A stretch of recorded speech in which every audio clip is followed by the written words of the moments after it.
పిల్లలను కన్నటువంటి స్త్రీలారా, మీరు కన్న మీ పిల్లలను మీరు మరుస్తారా? మీరు కన్న మీ బిడ్డలను మీరు మరచిపోతారా అని అడిగితే మీరు అంటారు, సిగ్గుపోద్దేమోనని మరచిపోమని గట్టిగా చెప్తారు. ఒకవేళ పక్కనమేమన్నా అనుకుంటుందేమోనని మరచిపోమని చెబుతారు. అయితే బైబిల్ చెప్తుంది, దేవుడు అంటున్నాడు, స్త్రీ తన గర్భమున పుట్టిన చంటి బిడ్డను మరచునా?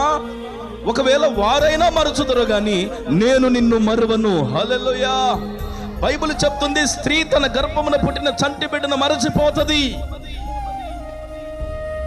స్త్రీలట తన గర్భమున పుట్టిన చంటి బిడ్డలను మరచిపోతారట.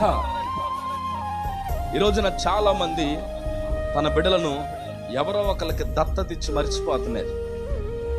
ఈ రోజున చాలా మంది బిడ్డలు తన గర్భాన పుట్టిన చంటి పిల్లలను అమ్ముకొని మర్చిపోతున్నారు. లేరా? ఒప్పుకుంటారా లేదు ఈ మాట? మరచిపోతారని బైబిల్ చెప్తుంది. బైబిల్ మాట ఎప్పుడు తప్పు కాదా? నీ మాట నా మాట తప్పవచ్చేమో, కానీ దేవుని మాట ఎప్పుడు తప్పదు. హల్లెలూయా. బైబిల్ చెప్తున్న మాట, స్త్రీ తన గర్భాన పుట్టిన చంటి బిడ్డను గాని తన గర్భాన పుట్టిన బిడ్డను మరచిపోతారు అని చెప్తుంది వాక్యం.